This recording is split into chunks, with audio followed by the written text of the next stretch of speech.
Tudo bom, pessoal? A gente vai começar agora, a gente já encerrou a Idade Média e agora a gente vai começar o pensamento renascentista, ok? A gente vai falar um pouco então desse período que é o Renascimento e explicar as suas características principais. Então, vamos lá, começar pelo básico. O Renascimento, ele é um período intermediário, ok? A gente está falando do período que é intermediário entre a Idade Média, o final da Idade Média e o Iluminismo, ou eu coloquei aqui a modernidade, ok? Ah, mas Arthur, quando que isso dá mais ou menos? Vamos colocar aproximadamente século XIV e XV. Aproximadamente porque existe muita discussão, muito debate sobre quando precisamente começaria o Renascimento. O importante, o que é mais característico do pensamento renascentista e que dá esse nome a ele, é uma retomada do pensamento clássico. Arthur, o que você está querendo dizer com o pensamento clássico? Eu estou me referindo, galera, ao pensamento dos gregos e dos romanos, certo? O pensamento greco-romano é considerado pra gente aqui no Ocidente como o pensamento clássico, ok? Então, basicamente, os autores renascentistas, eles estavam tentando fazer uma retomada, estavam tentando buscar uma filosofia, um pensamento que havia sido esquecido há muito tempo, que havia sido negligenciado durante todo o período medieval. Por que exatamente? Porque esses autores, os autores clássicos, eles eram considerados por todos os pensadores da Idade Média como sendo pagãos. E sendo pagãos, eles eram considerados, piores, né? Ou seja, impróprios para aquele momento tão religioso no qual eles estavam, que era a Idade Média. Tudo bem? Então, basicamente, aqui a gente tem uma retomada dos clássicos. Em que sentido? Na filosofia só, Arthur? Não só na filosofia, mas nas artes, nas ciências, na política. De maneira geral, o mundo estava se alterando. A Idade Média tinha chegado ao fim e a gente tem uma grande mudança de pensamento que está prestes a acontecer e que vai culminar lá no Iluminismo da modernidade. Tudo bem? Então, o que exatamente estava acontecendo? Por exemplo, nas artes, a gente tem nomes importantes, como Leonardo da Vinci, conhecido, né? E o Rafael Sanzio.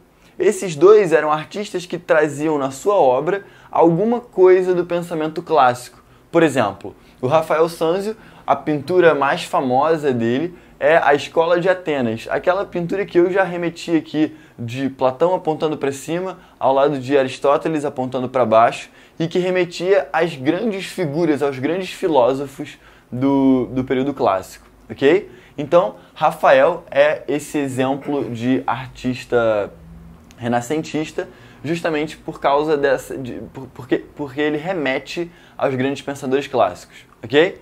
Além disso, Leonardo da Vinci é considerado também um grande nome da arte renascentista, porque ele vai tentar trazer os valores da Grécia clássica. Por exemplo, aqueles valores naturalistas quanto à ordem natural do mundo.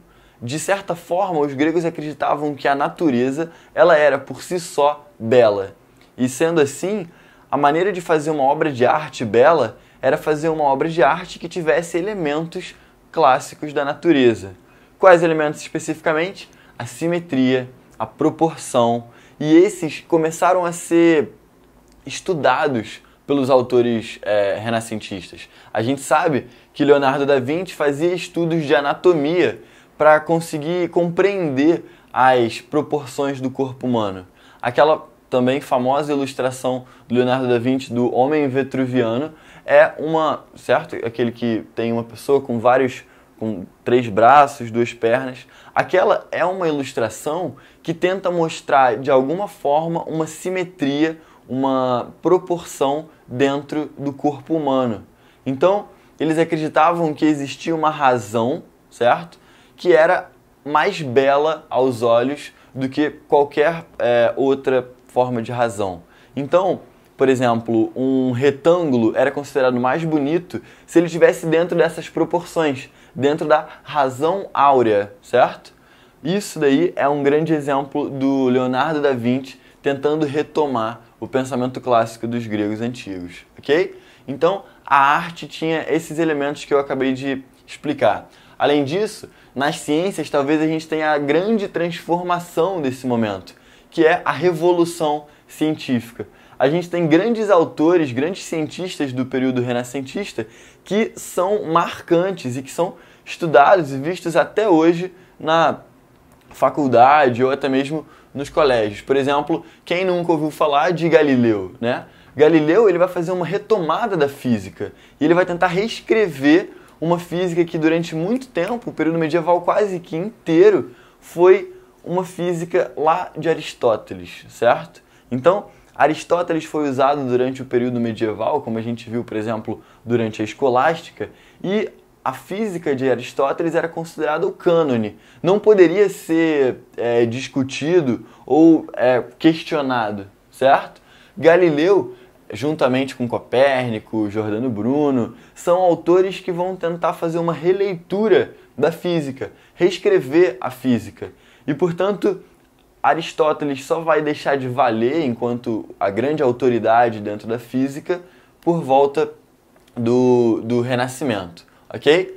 Então a gente tem Galileu, Giordano Bruno e Copérnico é um nome importantíssimo também, porque ele vai propor a teoria do heliocentrismo. Hélio, que vem do grego sol, significa que o Sol ocupa o centro do nosso sistema, ao contrário do que se pensava na época, porque acreditava-se que a Terra era o centro do universo e o Sol e as estrelas giravam em torno da gente. Um pensamento bem egocêntrico, certo? Então, Copérnico é o primeiro a quebrar essas nossas expectativas de sermos seres tão especiais no universo, ok? Ele diz que nós somos apenas mais um astro em meio a tantos outros e as coisas não giram em volta da gente. Pelo contrário, nós estamos girando em torno do Sol, ok? Então, esse é Copérnico e, de maneira geral, a revolução científica se inclui aí. De modo geral, temos uma mudança de pensamento teocêntrico, típico da Idade Média, para um pensamento antropocêntrico. O que eu quero dizer com teocêntrico e antropocêntrico, pessoal?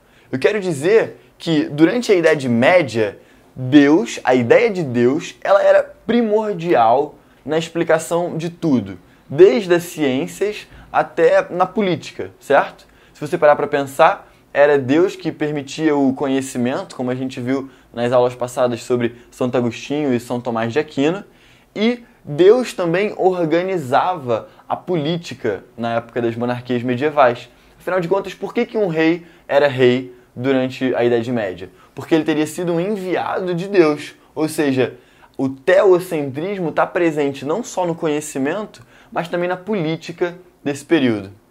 O que acontece? Acontece uma transformação. A gente vai tirando Deus, né? Theo, do grego, Deus, do centro da sociedade e vai colocando o anthropos. O que é anthropos em grego? Homem. Ou seja, o ser humano passa a justificar o seu conhecimento sem precisar da verdade revelada. É a época dos cientistas, afinal de contas.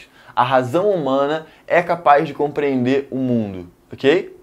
E na política, o homem também passa a ser visto como a única justificativa necessária para o governo. Ele não precisa ser enviado por Deus ou o melhor dos homens na Terra, mas ele só precisa ser alguém que saiba fazer política, que tem as características necessárias para ser um bom governante. Ou seja, usar a sua racionalidade, conseguir encontrar os objetivos desejados. E dessa maneira, o homem passa a ocupar o centro da sociedade, tanto na política quanto no conhecimento. Por último, a gente tem que explicar que esse é um período de transição em vários sentidos. Por exemplo, existe uma transição do feudalismo, né, durante a Idade Média, para o capitalismo, que vai ser típico da modernidade.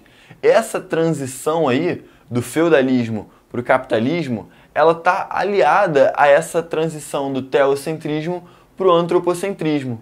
Porque, basicamente, a gente vê perdendo aí, perdendo força as classes relacionadas à igreja, por exemplo, o clero durante o regime feudal, que era muito forte, e o que começa a se consolidar? Qual classe começa a se consolidar no capitalismo? A burguesia.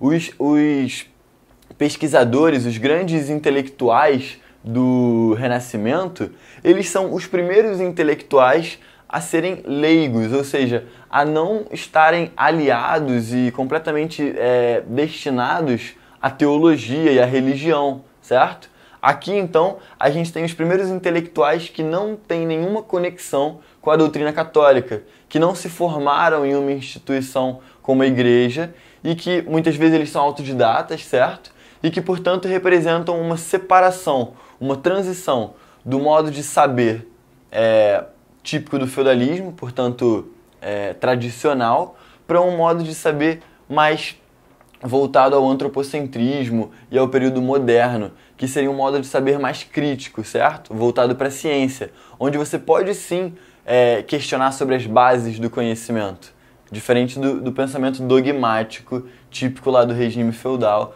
e do pensamento teocêntrico. Tudo bem, pessoal? Então, esse foi um resumo do que é o Renascimento. Eu tentei explicar para vocês qual é o período em que ele acontece e quais são as suas características principais. Além de citar aqui só alguns, vale a pena vocês pesquisarem mais desses autores que foram os principais autores do Renascimento. Bom, pessoal, espero que tenha sido claro ou ao menos divertido e até a próxima.